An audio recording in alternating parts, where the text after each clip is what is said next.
అదే RTV app వార్తల్ని క్షణాల్లో చదివే అవకాశం ఉంటుంది. ఒక న్యూస్ పేపర్, ఒక టెలివిజన్ ఛానల్ మీ చేతుల్లో ఎప్పుడూ ఉంటాయి. మొదటి నుంచి నాకు తెలిసి నా 25 ఏళ్ల రాజకీయ ప్రస్థానంలో 2009లో ప్రజారాజ్యం పార్టీ సీట్ ఆశించాను. సో అక్కడ కూడా నాకు ఆల్మోస్ట్ అనౌన్స్ అయ్యే దశకు వచ్చేసరికి సామాజిక న్యాయం కింద అప్పుడు మైనారిటీ కేటాయిస్తే అప్పుడు నేను ప్రజారాజ్యం పార్టీ వైపు నిలబడి ప్రచారం చేశాము. అలాగే 2019లో సిపిఐ సిపిఎం బిఎస్పి భాగస్వామ్యంతో ఈ యొక్క నియోజకవర్గంలో జనసేన పార్టీ అభ్యర్థిగా పోటీ చేశాను. దానికి కావలసినటువంటి వ్యయ ప్రయాసాలతో కూడినటువంటి పోటీనే నేను చేశాను. అందుకే ఆదోని నియోజకవర్గ ప్రజలు ఈ జిల్లాలో ఎక్కడ లేని విధంగా 12,000 ఓట్లతో నన్ను జనసేన పార్టీని ఆదరించారు. నేను ఫైనల్గా ఒకటే చెప్తున్నా, నాకు కళ చెదిరిందా, కళ సాకారం అవుతుందా, నాకు ఒకటే, నేను ఏం జరిగినా నేను ఆదోని నియోజకవర్గ ప్రజల కోసం నిలబడాలనే ఈ రాజకీయం చేస్తున్నాను, నిలబడే తీరుతాను. ఆదోని నియోజకవర్గంలో సరికొత్త రాజకీయాన్ని ప్రజలు కోరుకుంటున్నారు.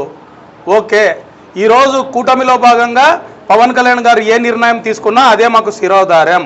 కానీ ప్రజల ఆకాంక్ష మేరకు మా యొక్క నాయకత్వాన్ని ప్రజలు బలపరుస్తున్నారు, మా యొక్క నాయకత్వాన్ని ప్రజలు ఆదరిస్తున్నారు, ఆశీర్వదిస్తున్నారు. కాబట్టి జనసేన పార్టీ అయితేనే ఆదోన్లో బెటర్ అనేటువంటి విషయాన్ని మా అధ్యక్షుల వారికి ఒక రిప్రజెంటేషన్ ముఖంగా కూడా మేము తీసుకొని వెళ్ళాం.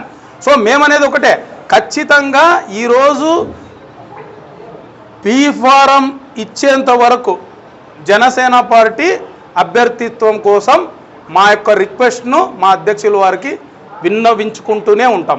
దాన్ని మళ్ళీ సవరించే దిశగా 3 పార్టీలకు రిక్వెస్ట్ పెట్టుకోబోతున్నాం. ఆ రిక్వెస్ట్ ఆల్రెడీ సోషల్ మీడియా ద్వారా నేను ఇప్పుడు పెట్టాను.